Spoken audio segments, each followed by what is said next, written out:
Ya en la antigüedad profunda se decía, todo hombre es mentira, y esta característica lamentablemente nos pertenece absolutamente a todos.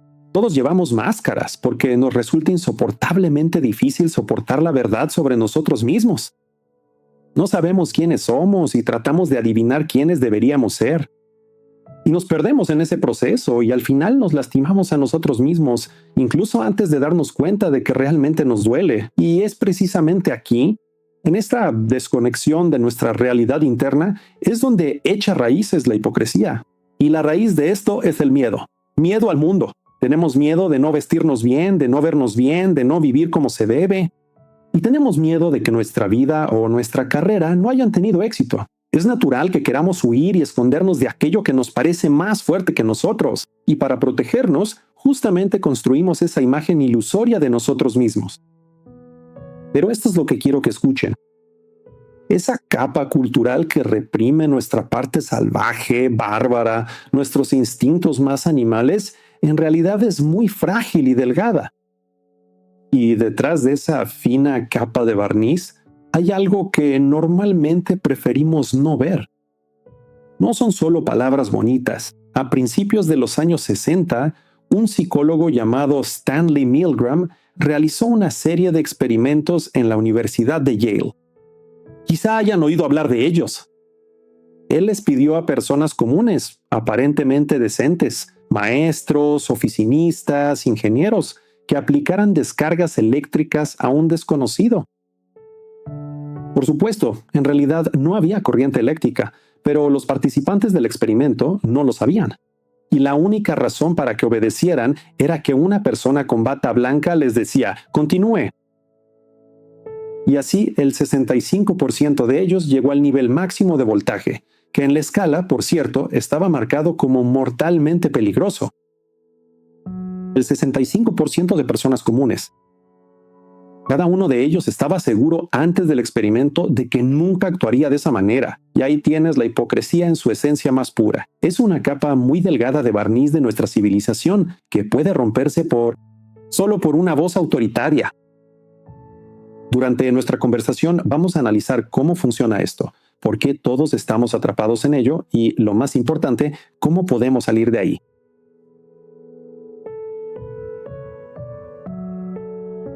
Pero antes de que sigamos, necesito darte una imagen mental. Esa imagen será la estructura de toda nuestra charla de hoy. Voy a volver a ella más de una vez y cada vez la veremos más y más a fondo. Entonces, si quieres entender la esencia de las cosas, y yo creo que si estás aquí es porque quieres, tienes que ver algo importante. La estructura fundamental de la realidad es lo que se puede llamar el matrimonio entre el cielo y la tierra.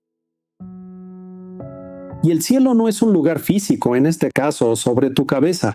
Es como una esfera invisible de significados, de propósitos, de ideales superiores. Y la tierra es la esfera de lo físico, de lo material, de algo cambiante, caótico. Y así el orden viene de arriba, del cielo, y el potencial surge desde abajo, de la tierra. Y cada uno de nosotros es como un microcosmos, un pequeño templo, dentro del cual hay tanto cielo como tierra. Y una escalera espiritual conecta en nuestro mundo el cielo y la tierra. Entonces, la hipocresía es la separación del cielo y la tierra dentro de ti.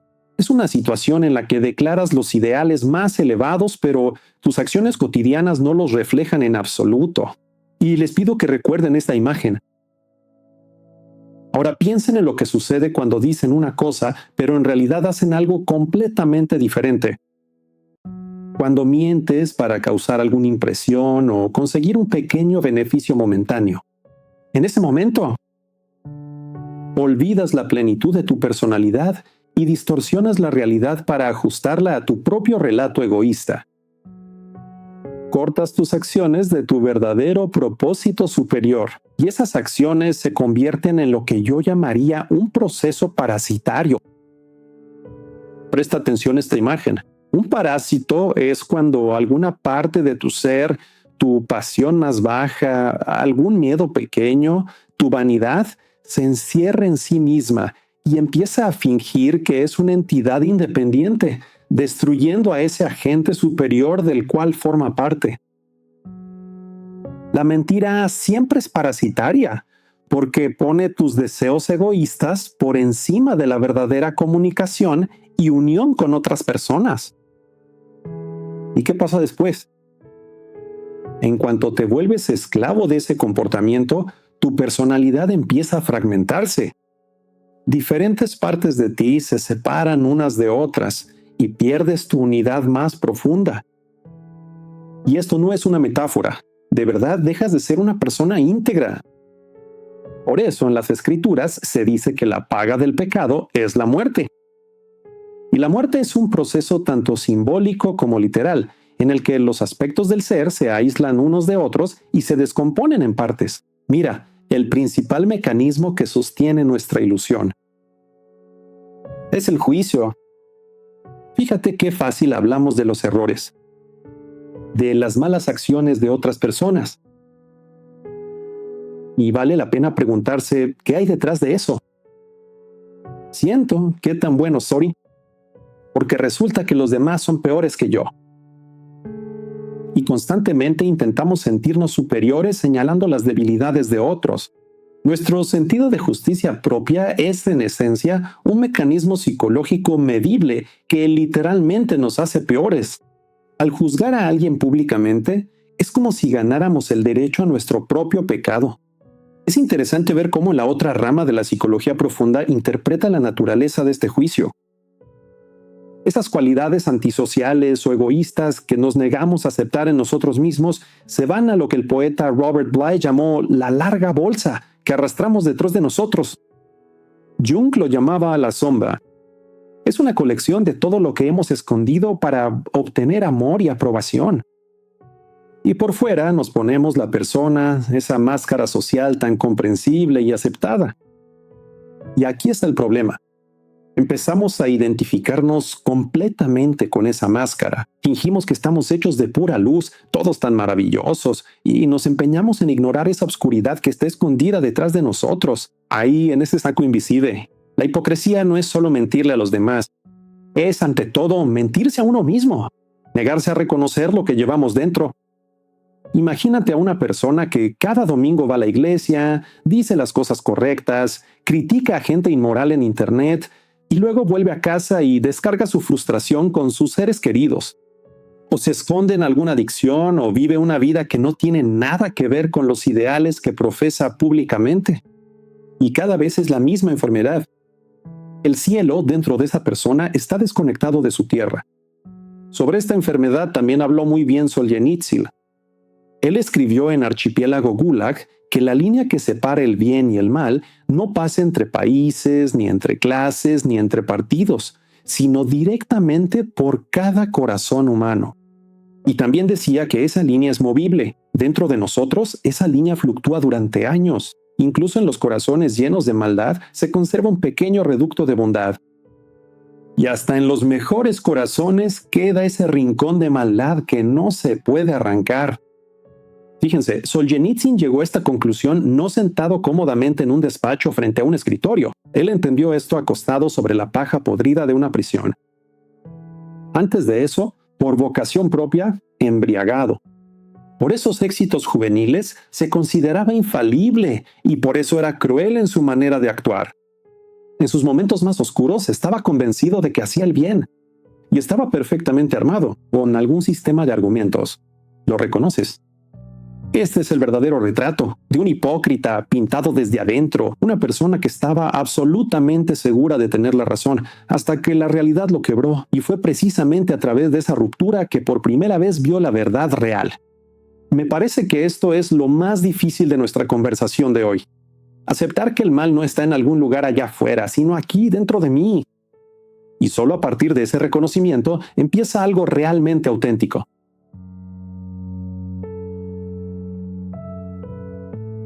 Pero vamos a detenernos y mirar todo esto desde otro ángulo, porque hay una forma de hipocresía que casi nunca notamos en nosotros mismos, y tal vez sea incluso más peligrosa. Cristo criticaba duramente a los fariseos, y una de sus principales críticas era esta. Ellos se aferraban a la letra de la ley. Veían solo la regla, pero no entendían en absoluto qué principio espiritual estaba destinado a encarnar esa regla. Ahora piensen en lo que realmente es una ley o una regla. En su esencia simbólica, la ley es una manifestación del cielo, porque dirige los objetivos y establece los límites para nuestras acciones. Pero el problema de cualquier manifestación así es que es como un velo. Al mismo tiempo, revela lo que está más arriba y, a la vez, nos separa de ello. La ley nos fue dada por la debilidad de nuestro corazón. Si tuviéramos un amor verdadero, la ley simplemente no sería necesaria. Todo se mantendría de manera natural en el nivel más alto del amor.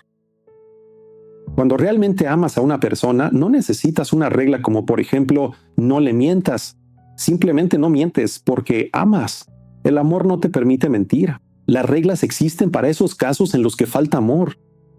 Pero ¿qué pasa cuando nos olvidamos del amor y empezamos a seguir las reglas mecánicamente solo por seguirlas?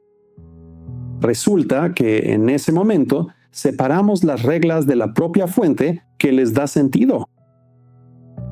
Y caemos en la hipocresía de esta forma. Es un mecanismo, en esencia, que se cierra sobre sí mismo. Sin una conexión viva con el principio superior, este sistema de reglas muy rápido se vuelve tiránico. Hoy en día lo vemos por todas partes. Cuando se intenta crear una red de reglas sociales o prescripciones sobre alguna justicia, pero sin conexión con el bien absoluto y el amor, automáticamente se vuelve vulnerable a la corrupción. La hipocresía de la forma ciega es cuando conviertes la propia regla en un ídolo. Aquí es necesario hacer una aclaración importante. Alguien podría objetar, pero precisamente las reglas estrictas y el conformismo de siglos pasados eran el problema. Justamente por eso la gente se sentía asfixiada. En eso hay algo de verdad. No estoy defendiendo la letra muerta de la ley. Pero fíjense, cuando la sociedad dejó de lado las viejas reglas sin mantener una conexión viva con lo que estaba detrás de esas reglas, no consiguió la libertad. Simplemente reemplazó una forma de hipocresía por otra. De esto hablaremos más adelante. La Escritura nos muestra una salida. En la cima de la verdadera jerarquía, en realidad no hay tiranía, sino sacrificio y amor. Piensa en el momento en que Cristo les lava los pies a sus discípulos. Ahí se nos muestra cómo funciona el verdadero poder. El poder actúa a través del servicio. El que está en la cima se entrega a los que están abajo. Y es precisamente ese amor el que une toda la jerarquía, en una sola unidad. Resulta que la hipocresía no surge porque seas una mala persona, sino porque tienes rota la conexión entre el cielo y la tierra, entre el ideal y la acción.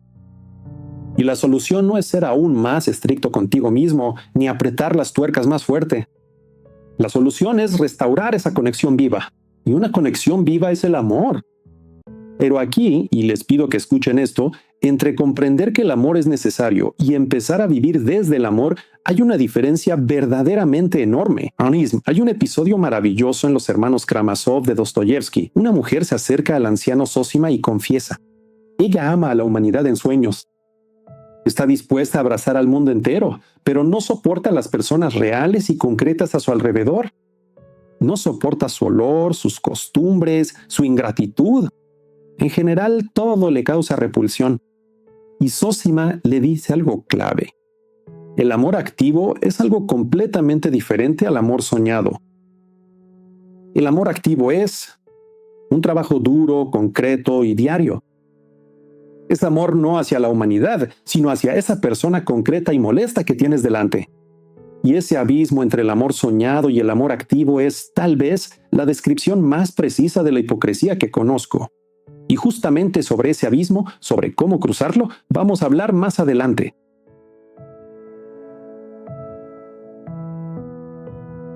Les prometí que volvería a la pregunta de qué pasó cuando la sociedad dejó atrás las viejas reglas. Hablemos de eso.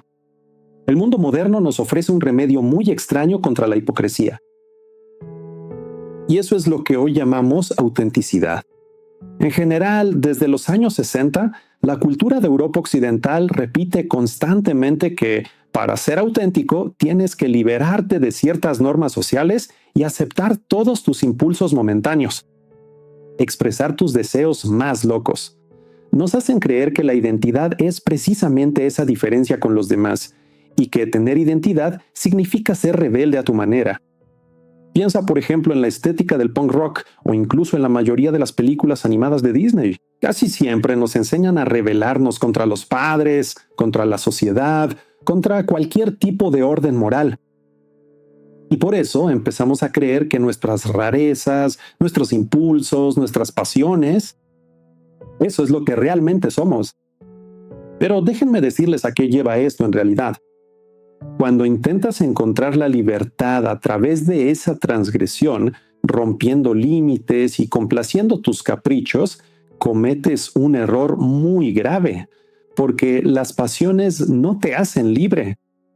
En cuanto te entregas a una pasión, pensando que te va a liberar, en ese mismo momento te conviertes en su esclavo. Ya lo he dicho antes, piensen en cualquier adicción. Al principio te da un pequeño consuelo, pero casi de inmediato se convierte en esclavitud. Y terminas siendo sirviente de aquello que pensabas que te iba a sostener. Me refiero a sostenerte con alegría. Y no solo la teología habla de esto. La neurociencia moderna muestra exactamente cómo funciona esto a nivel cerebral. Cuando una persona una y otra vez se deja llevar por algún impulso, ya sea alguna sustancia, los juegos de azar, el scroll infinito en el celular, lo que sea, los receptores de dopamina en su cerebro se embotan. Y se necesita una dosis cada vez mayor de estímulos para lograr el mismo efecto. Y entonces las alegrías normales y cotidianas de la vida dejan de traer placer. Pero fíjense bien, ¿qué es aún más importante?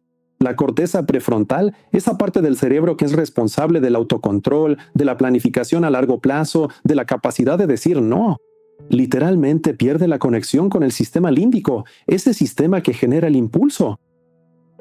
Y ahora piensen en esto en términos de nuestra metáfora. Esto, en esencia, es el equivalente neurobiológico de la ruptura entre el cielo, que establece las reglas y metas, y la tierra. Miren qué bien encaja todo esto.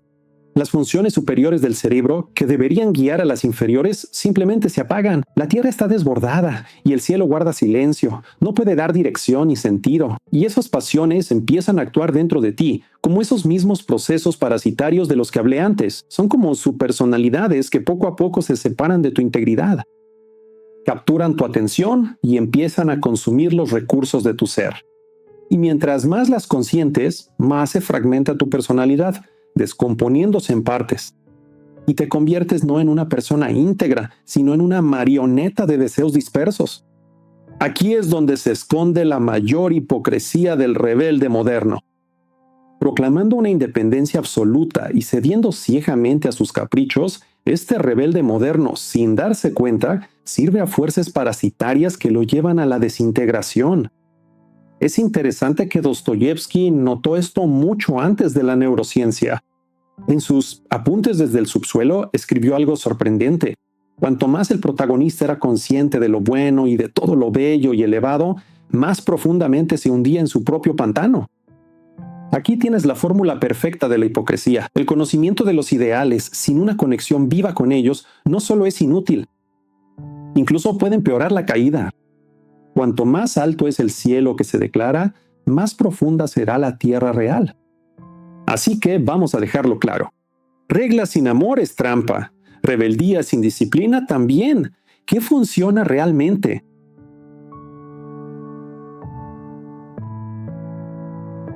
Para dejar de ser hipócrita hay que hacer un giro radical y dirigir la mirada hacia uno mismo.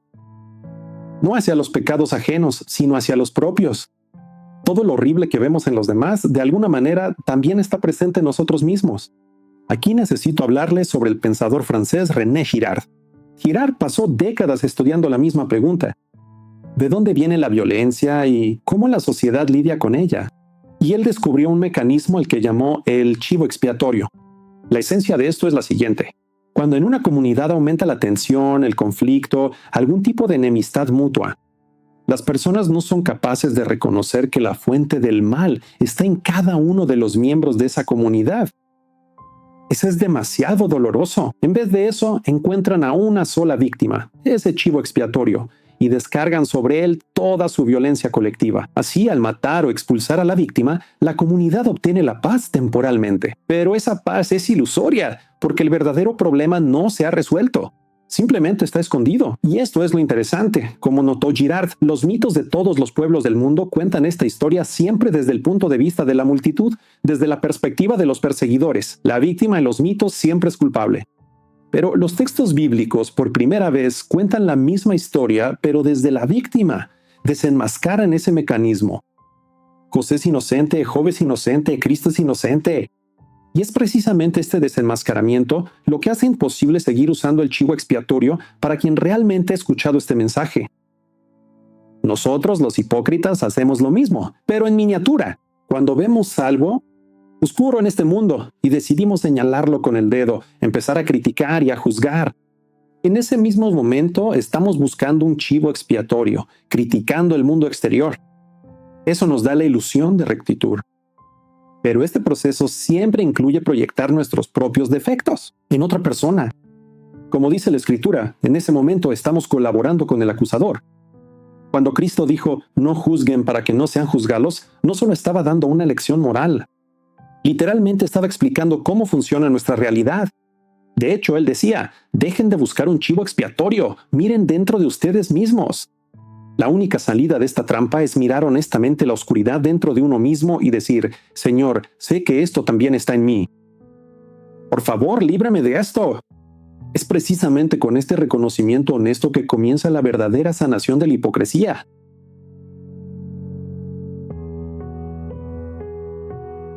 Cuando finalmente empezamos a notar nuestra propia hipocresía y nos damos cuenta de ese abismo enorme entre nuestros ideales y nuestras acciones reales, surge un gran peligro.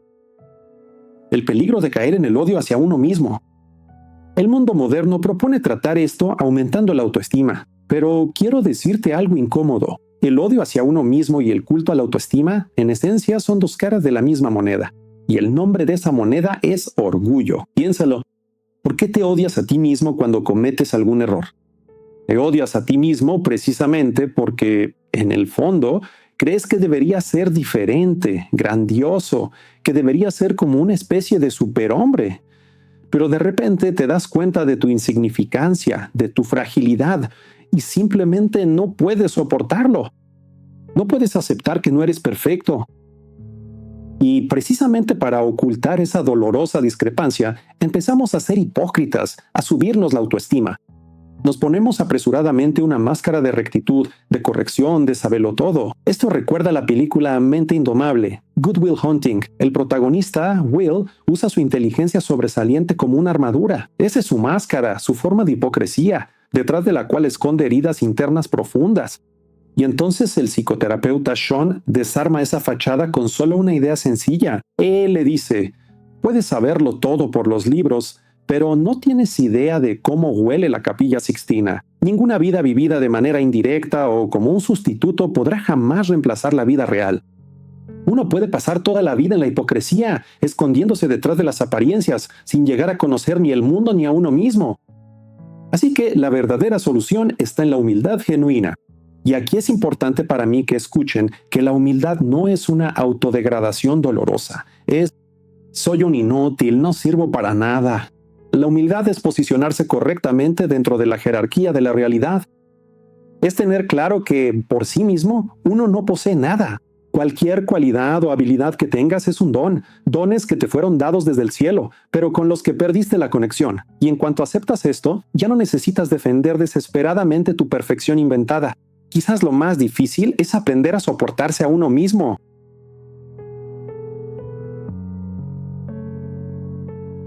Ahora, la pregunta principal, ¿cómo unir lo que está roto?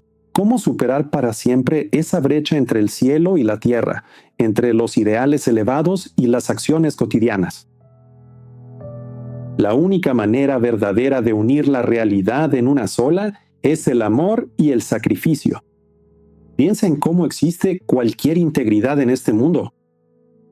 Por ejemplo, para que una familia, un equipo deportivo o incluso tu propia conciencia puedan existir como una sola unidad, cada parte debe sacrificar sus propios caprichos egoístas por un objetivo común más elevado. El amor no es simplemente una emoción sentimental. El amor es la estructura metafísica más profunda de la realidad, una fuerza capaz de superar distancias planetarias, como se mostró en la película Interestelar de Christopher Nolan.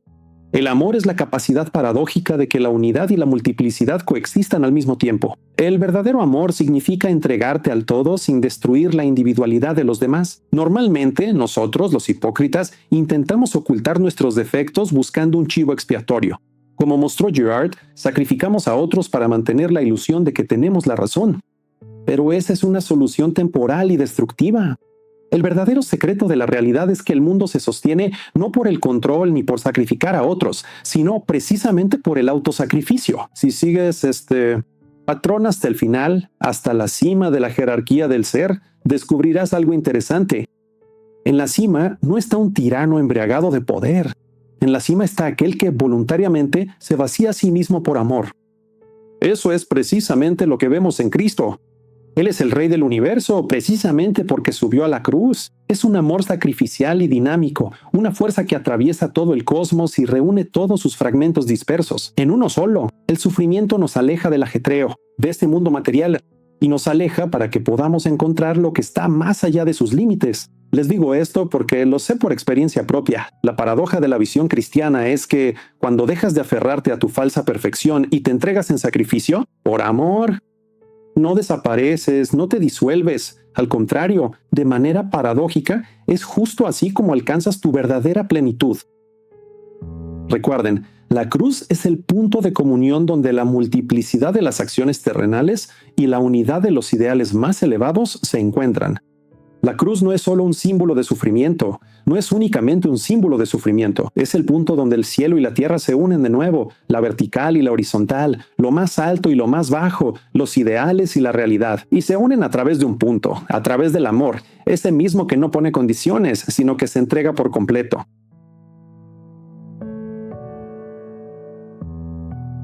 Cuando metódicamente nos quitamos las capas de hipocresía y autojustificación, inevitablemente llegamos a lo más importante. Aquí está San Agustín, un hombre que antes de su conversión pasó por todo tipo de autoengaño, por la lujuria, por religiones falsas, por el orgullo intelectual, y escribía al principio de sus confesiones una frase que tal vez se ha convertido en la más importante de toda la historia de la literatura cristiana. Nos creaste para ti, Señor, y nuestro corazón está inquieto hasta que descanse en ti. Conocemos a Dios con todo nuestro ser, simplemente lo hemos olvidado, y por eso sentimos ese vacío interior tan profundo. Sin Dios en el alma, el viento aúlla en nuestro corazón vacío. Buscamos desesperadamente calmar esa tristeza, sin entender esa nostalgia. Así lo describía Agustín. Un corazón inquieto, que va de placer en placer. De una filosofía a otra, de una religión falsa a otra, y en ningún lado encuentra descanso.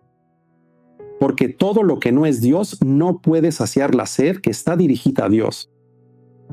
Quien intenta llenar ese vacío en su corazón por sí mismo, quien busca caminos rápidos y fáciles, pensando que puede simplemente poner orden en su interior y vivir en paz, está equivocado, porque esa añoranza no se calma con medios humanos. La añoranza es literalmente un gemido que siempre está dirigido a Dios, porque si aquí en la tierra hubiera algo a lo que uno pudiera aferrarse definitivamente, el ser humano se olvidaría de Dios para siempre. Dios espera de nosotros, de cada uno de nosotros, ese impulso hacia Él. Espera que la persona vea con claridad y, en su dolor, se vuelva hacia Él. Empecé la conversación reconociendo mi propia hipocresía y la termino con lo mismo. No he vencido mis máscaras, no me he convertido en una persona que siempre vive de acuerdo con lo que dice, pero hay algo que sí sé con certeza. Cada vez que encuentro el valor para quitarme una máscara más, lo hago. Ese pequeño peso de Jacob el engañador a Israel, de la fragmentación a la integridad, de la hipocresía al amor. Cuiden su capacidad de decirse la verdad a ustedes mismos. Es un tesoro invaluable que no se puede perder. Me alegra que hayan pasado este tiempo conmigo. Con ustedes estuvo Maxim. Maxim sigue hablando en este canal. Hasta el próximo video. Adiós.